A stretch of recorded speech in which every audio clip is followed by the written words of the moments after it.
हूल दिवस की पूर्व संध्या पर आप सबको, समस्त झारखंड वासियों को हमारी ओर से हूल जोहार।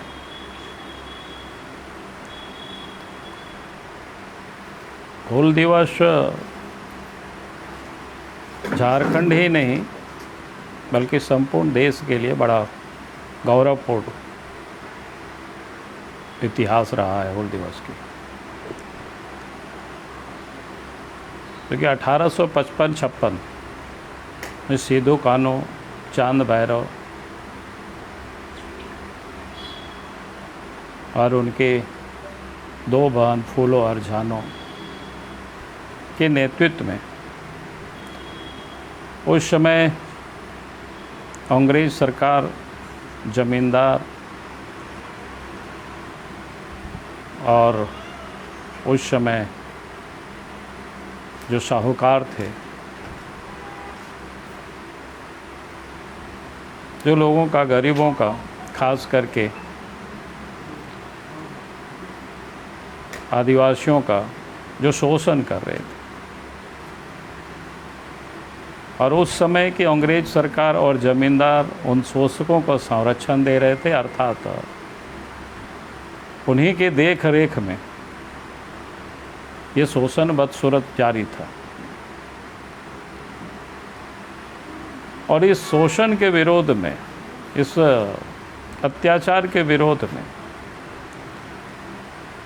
अंग्रेज सल्तनत के विरोध में सिद्धू कान्हू और चांद भैरव, फूलो और जानो के नेतृत्व में ये हूल प्रारंभ हुआ, क्रांति प्रारंभ हुआ, उलगुलान प्रारंभ हुआ।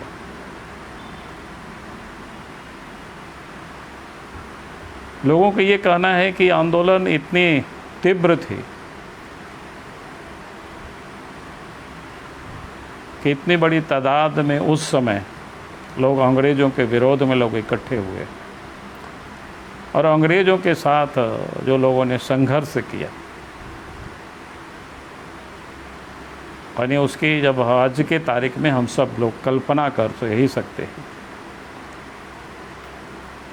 इतिहासकारों का अलग अलग कहना है। कोई इतिहास कहता है कि उस आंदोलन में 10,000 से अधिक लोग मारे गए। कोई इतिहासकार लिखता है कि 20,000 से अधिक लोग मारे गए। लेकिन अगर हम आंकड़ा सही नहीं भी हो, लेकिन जितने भी इतिहास को पढ़ते हैं या सुनते आए हैं तो हम कह सकते हैं कि हज़ारों लोग उस आंदोलन में शहीद हुए। और वैसे तो झारखंड की जो धरती है ये आंदोलनकारियों की ही धरती रहा है। यहाँ के जो आदिवासी समाज रहे हैं कि हर क्षेत्र में, हर जगह लगातार लोग अंग्रेज के विरोध में लोग संघर्ष किया है। सिद्धू कान्हू, चांद भैरव के पहले भी तिलका मांझी का आंदोलन सबको पता है। फिर बिरसा मुंडा है, जतरा भगत है, तेलंगाना खड़िया है, ऐसे कई एक नाम। यानी अगर झारखंड के आदिवासी समाज में जितनी भी जातियां हैं, उपजातियां हैं, सबों में आपको क्रांतिकारी इस प्रकार के वीर आपको दिखाई पड़ेंगे और मिलेंगे। और सबों ने अंग्रेज के विरोध में संघर्ष किया। लेकिन चूँकि कल 30 जून है और 30 जून झारखंड प्रदेश में जगह जगह पर लोग हूल दिवस के अवसर पर सिद्धू कान्हू, चांद भैरव और फूलो जानो को लोग याद करते हैं, या उन स्वतंत्रता सेनानियों को लोग याद करते हैं जो लोग उनके साथ आंदोलन में शहीद हुए, शरीक हुए। उन सब लोगों के प्रति श्रद्धा सुमन भी लोग अर्पित करते हैं। तो इसलिए हमें लगा कि कल तो हम सब लोग सब जगह मनाते ही हैं। पार्टी की ओर से भी पार्टी ने तय किया है कि कम से कम हर मंडल में और अनुसूचित जनजाति मोर्चा, आदिवासी मोर्चा, उसके ओर से हूल दिवस को मनाया जाए। हमें उन महापुरुषों को याद करना है। ये कार्यक्रम कल आयोजित है, इसलिए आज मैं आप सब लोगों के समक्ष इसलिए आया। तो मैं ये ज़रूर कहूँगा कि हमें याद करना चाहिए 1855-56 और अब 2021 में हम सब लोग, यानी 21वीं सदी की दुनिया में हम सब लोग खड़े हैं। लेकिन आज हमें विचार करना होगा, जिस समाज ने देश की या राज्य देश की स्वतंत्रता के लिए लंबी लड़ाई लड़ी और आज विकास की दौर में हम कहाँ पर खड़े हैं, इस पर हमें ज़रूर विचार करना चाहिए। इसका हमें अवलोकन करना चाहिए। इस पर हमको विचार करना चाहिए कि भाई हम उस विकास के दौर में कहाँ बिछुड़ गए, कहाँ हम पीछे पड़ गए। चूँकि इन 21वीं सदी की भारत को या दुनिया को अगर हम देखते हैं तो लोग कहाँ से कहाँ चले गए।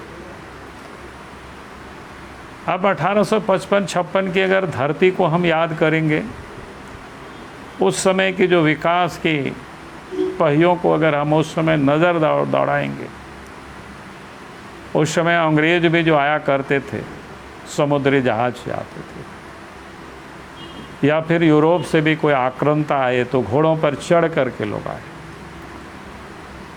लेकिन अब 21वीं सदी का दुनिया कैसे हो गया, अब आसमान में लोग उड़ कर के लोग आते हैं।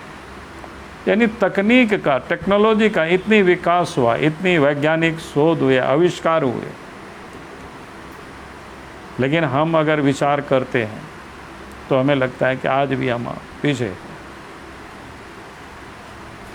तो मैं खास करके हमारे आदिवासी भाई बहनों से हमारा प्रार्थना होगी, बार बार मैं इस बात को याद लोगों को कराता हूँ, भाई हम अपने आप को देखें, हम कहाँ पर पड़े हुए।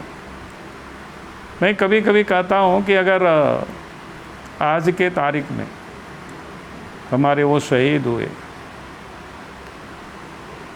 सिद्धू कान्हू हो, चांद भैरव हो, फूलो जानो हो, या उनके साथ जो अखंड असंख्य संख्या में, हजारों की संख्या में जो शहीद हुए हुतात्मा, अगर फिर से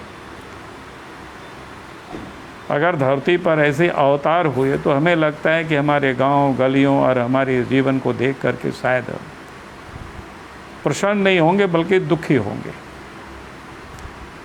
कि जिस प्रकार से दुनिया आगे बढ़े है हम उसमें काफ़ी पीछे हैं आज भी। तो इसलिए हम कहेंगे कि भाई आज के तारीख में हमें 21वीं सदी और आने वाली चुनौतियों को भी ध्यान में रख करके हम सब को अब नए सिरे से उस विकास की दौड़ में कदम से कदम मिला करके हम सब लोग भी आगे बढ़ सके, आगे चल सके, उसके लिए हम सब को विचार करना होगा आज की तारीख में। और ये दूसरे कोई हम लोगों के लिए नहीं करेंगे। हम अधिकार की बात करते हैं, हमें निश्चित रूप से अधिकार की हमें लड़ाई लड़नी, लेकिन अपने कर्तव्यों को भी हमें नहीं भूलना चाहिए। हमारा दायित्व है, हमारा कर्तव्य बनता है। जैसे नैसर्गिक रूप से भी और संविधान में भी हमें अधिकार प्राप्त है कि हम अपने आप को सुरक्षा कर सकें। अगर कोई दुश्मन हमारे ऊपर हमला करता है तो नैसर्गिक भी और संवैधानिक भी अधिकार है कि हम उसका प्रतिकार कर सकें, और उसके बाद ही हम किसी और को आमंत्रित करते हैं, उसके बाद ही हम थाना में जा कर के या कहीं हम सुरक्षा के लिए लोगों के पास गुहार लगाते हैं। तो मैं समझता हूँ कर्तव्य भी हमें उसी प्रकार से सोचना चाहिए।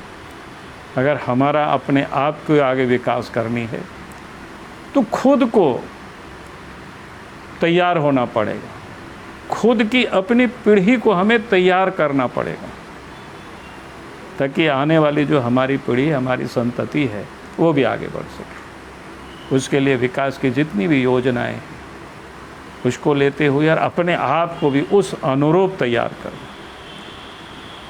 और उसके लिए हमारे जो एजुकेशन का क्षेत्र है उसको भी हमें देखना पड़ेगा कि हमारे बाल बच्चे बेहतर ढंग से पढ़ाई कर सके।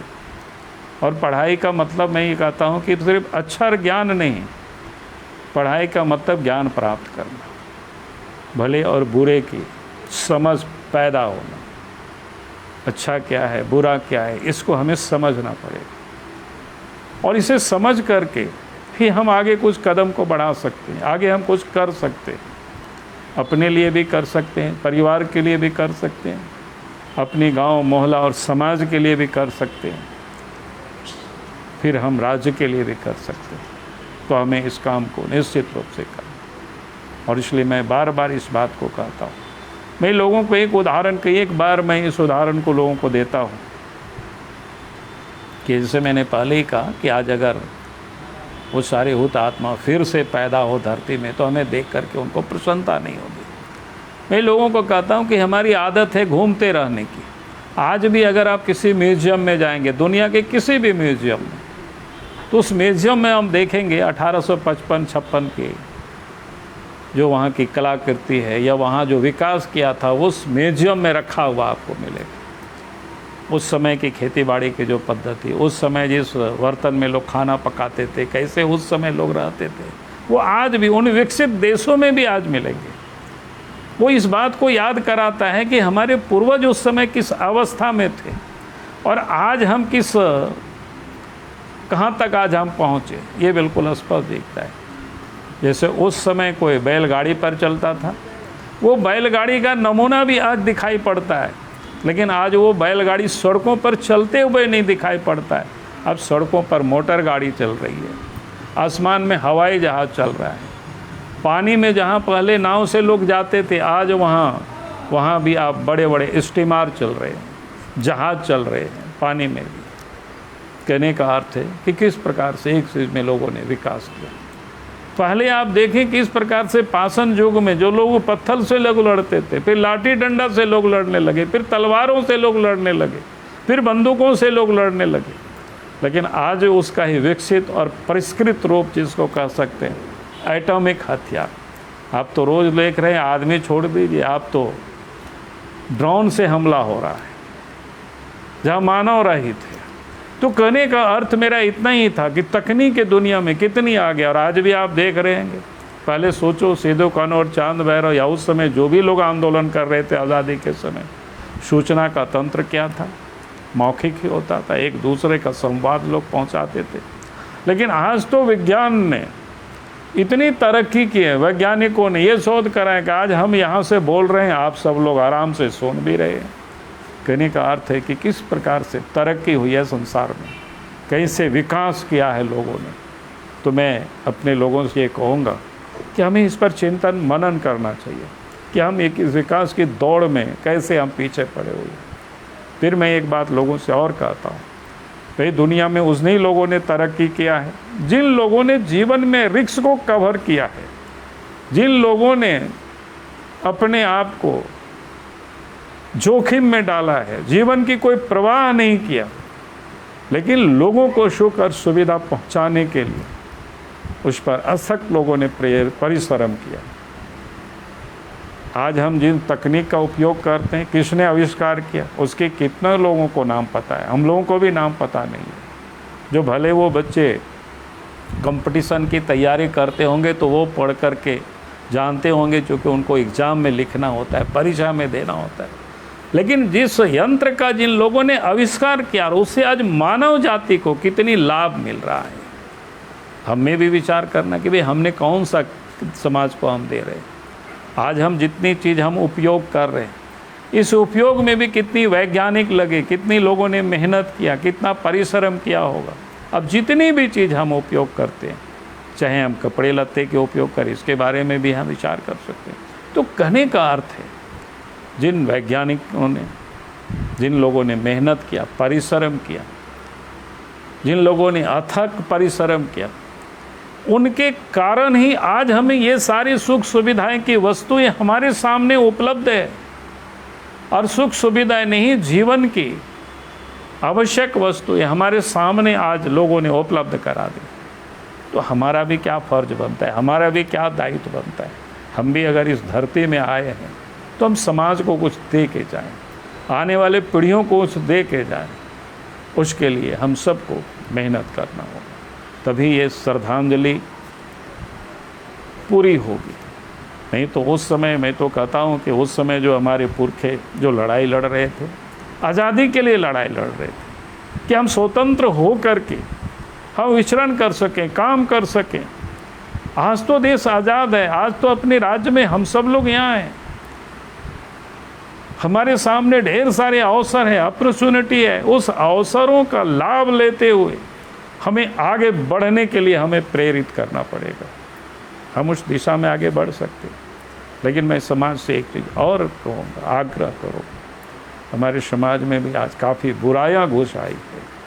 आप देख रहे होंगे नए युग में लड़के हो पढ़ाई लिखाई जहाँ कम करते हैं, नशे की ओर लोग अधिक भाग रहे हैं, समाज उससे बर्बाद हो रहा है।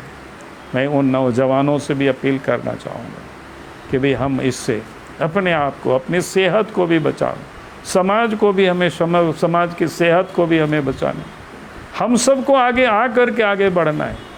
तो मैं समाज के सभी नौजवानों से मेरा एक विनम्र अपील है, आप सब लोगों से कम नशा मुक्त समाज को हमें निर्माण करना है।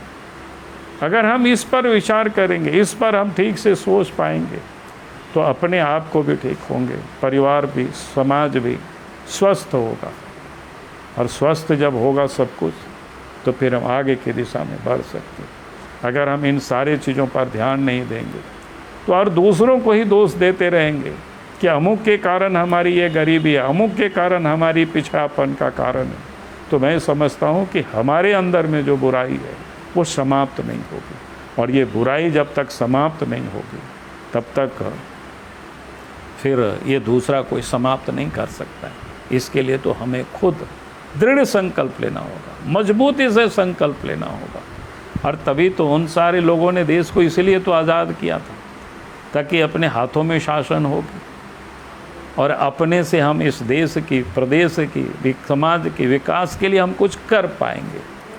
तो आज हमारे पास ये सारे अवसर उपलब्ध हैं। इन सभी अवसरों का हमें उपयोग करते हुए और हम सबको काम करना चाहिए।